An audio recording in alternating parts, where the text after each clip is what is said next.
Nous savons aujourd'hui que les planètes sont extrêmement nombreuses au sein de la galaxie. Les observations modernes indiquent que la Voie lactée pourrait contenir des centaines de milliards de planètes. Et pourtant, malgré cette abondance, aucune civilisation extraterrestre n'a jamais été observée. Dans ce contexte, la Terre se distingue. Elle est, à ce jour, le seul monde dont nous ayons la certitude qu'il abrite la vie. Pour tenter de comprendre pourquoi notre planète semble si unique, nous allons nous appuyer sur la théorie de la Terre rare, une des réponses proposées au paradoxe de Fermi. Cette théorie avance que la vie complexe pourrait être le résultat d'un enchaînement de circonstances exceptionnellement rares que nous allons voir maintenant. Toutes les régions d'une galaxie ne sont pas favorables à la vie. La zone galactique habitable correspond à une région où les conditions permettent la formation de planètes rocheuses et une stabilité suffisante sur de longues durées. Près du centre galactique, l'environnement est trop violent. Il y a des supernovas fréquentes, de fortes radiations et de grandes instabilités gravitationnelles. A l'inverse, loin du centre, les éléments lourds nécessaires à la formation de planètes comme la Terre deviennent rares. La Terre se situe dans une zone intermédiaire de la Voie lactée, à environ 27 000 années-lumière du centre, où l'équilibre entre richesse chimique et stabilité est favorable. Toutes les étoiles ne peuvent pas héberger une planète pleine de vie. Il faut une étoile stable, peu violente et capable de briller pendant des milliards d'années. Si elle est trop massive, elle s'éteint trop vite. Si elle est trop petite ou trop active, elle bombarde ces planètes de radiation. Le Soleil correspond presque parfaitement à ce critère. C'est une étoile de type G, globalement calme et très stable sur le long terme. Cette stabilité permet à la Terre de conserver une atmosphère et de l'eau liquide pendant des milliards d'années, ce qui laisse le temps à la vie complexe d'apparaître. Les étoiles les plus courantes de la galaxie, les naines rouges, sont souvent très actives. Les planètes potentiellement habitables doivent orbiter très près, ce qui les expose à de violentes éruptions stellaires.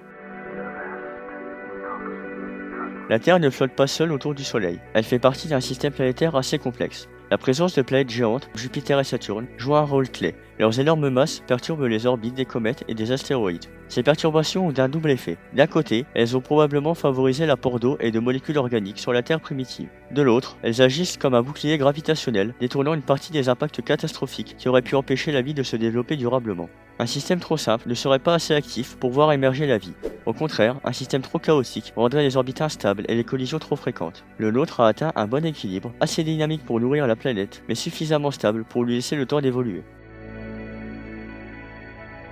La taille de la Terre est un facteur décisif pour l'apparition et le maintien de la vie complexe. Une planète trop petite, comme Mars, perd rapidement sa chaleur interne et son atmosphère. Résultat, plus de champ magnétique durable, plus de protection contre les vents solaires et une surface vite stérilisée. A l'inverse, une planète trop massive devient une mini-géante. Sa gravité retient une atmosphère très épaisse, riche en hydrogène et en hélium, rendant la surface invivable. La pression et les températures y seraient incompatibles avec une chimie biologique stable. La Terre se situe exactement dans la bonne fenêtre. Sa gravité est suffisante pour conserver une atmosphère dense, de l'eau liquide en surface et une activité interne sur le long terme sans basculer vers un monde étouffant.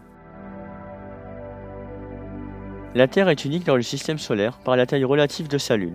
Avec un diamètre d'environ 3500 km, elle représente près de 27% du diamètre de la Terre, un ratio exceptionnel pour un satellite naturel. La plupart des planètes possèdent des lunes incapables d'influencer significativement leur planète hôte. La Lune stabilise l'inclinaison de l'axe terrestre, limitant les variations extrêmes des saisons. Sans elle, l'axe pourrait osciller de 0 à 85 degrés sur des échelles de temps de quelques millions d'années, rendant le climat beaucoup plus instable et potentiellement hostile à la vie complexe. De plus, l'interaction gravitationnelle entre la Terre et la Lune provoque les marées océaniques. Ces derniers ont joué un rôle clé dans les brassages des nutriments et l'évolution des écosystèmes côtiers. Les effets combinés de cette stabilisation et des marées font de la Lune un élément essentiel à l'apparition et au développement de la vie sur Terre, un facteur encore jamais retrouvé sur d'autres planètes rocheuses.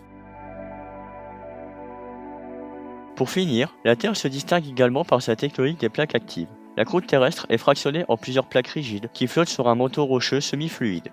Leur mouvement constant provoque la formation des montagnes, des océans et des volcans et joue un rôle essentiel dans le recyclage des matériaux chimiques. Ce processus est vital pour la vie. Il permet le cycle du carbone, régulant la température globale sur des milliards d'années et maintenant un climat relativement stable. Sans tectonique, le CO2 s'accumulerait ou disparaîtrait, entraînant des conditions extrêmes, soit étouffantes, soit glaciales, incompatibles avec une vie complexe. La tectonique des plaques favorise aussi la diversification des habitats et la création de zones géologiques variées, stimulant l'évolution biologique.